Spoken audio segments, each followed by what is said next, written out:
जय हिंद दोस्तों। आज के वीडियो में हम 8th पे कमीशन के फिटमेंट फैक्टर को लेकर जानने वाले हैं कि क्या अपडेट निकल कर आया है। आइए शुरू करते हैं। देखिए, केंद्रीय कर्मचारियों के लिए राहत की खबर सामने आई है। 8वें वेतन आयोग में फिटमेंट फैक्टर बढ़ाने की उम्मीद है। इससे कर्मचारियों की सैलरी में जबरदस्त इजाफा होगा। फिटमेंट फैक्टर केंद्रीय कर्मचारियों की बेसिक सैलरी तय करने में अहम रोल माना जाता है। सूत्रों के हवाले से खबर सामने आई है कि इस बार फिटमेंट फैक्टर 3 गुना हो सकता है। आइए नीचे खबर में जानते हैं। केंद्रीय कर्मचारियों के लिए गुड न्यूज है। दरअसल 8वें वेतन आयोग में फिटमेंट फैक्टर को बढ़ाए जाने की संभावना जताई जा रही है।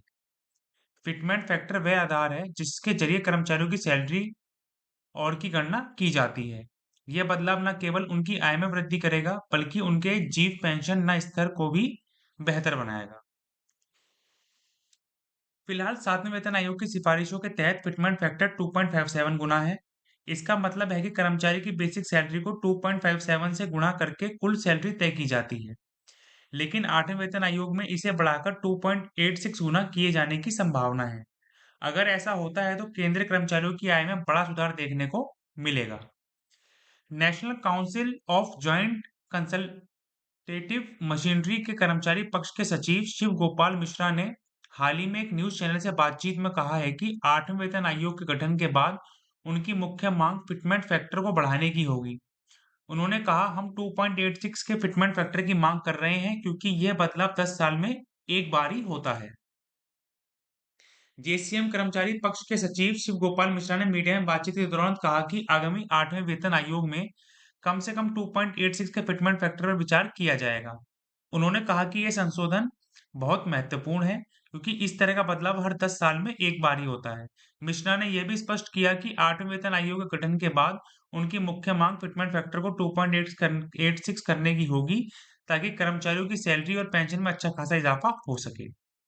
केंद्र सरकारी कर्मचारियों की सैलरी और पेंशन तय करने में फिटमेंट फैक्टर की सबसे अहम भूमिका होती है। कर्मचारियों की बेसिक सैलरी को फिटमेंट फैक्टर से गुना करके ही उनकी वेतन भत्तों के अलावा कुल सैलरी निकाली जाती है। उदाहरण के तौर पर अगर किसी केंद्रीय कर्मचारी की बेसिक सैलरी 20,000 रुपए है, तो भत्तों को छोड़कर उसकी कुल सैलरी निकालने के लिए इसमें फिटमेंट फैक्टर से गुणा किया जाएगा। जैसे अभी फिटमेंट फैक्टर 2.57 गुना है, तो कर्मचारी की सैलरी होगी 20,000 गुना 2.57, 51,400 रुपए। ऐसे में जाहिर सी बात है कि अगर फिटमेंट फैक्टर बढ़ता है, तो इससे केंद्रीय कर्मचारियों की सैलरी में भी बढ़ जाएगी और उन्हें सीधा फायदा मिलेगा। केंद्रीय कर्मचारी लंबे समय से फिटमेंट फैक्टर को बढ़ाने की मांग कर रहे हैं। फिलहाल 8वें वेतन आयोग गठन को लेकर कोई आधिकारिक घोषणा नहीं की गई है।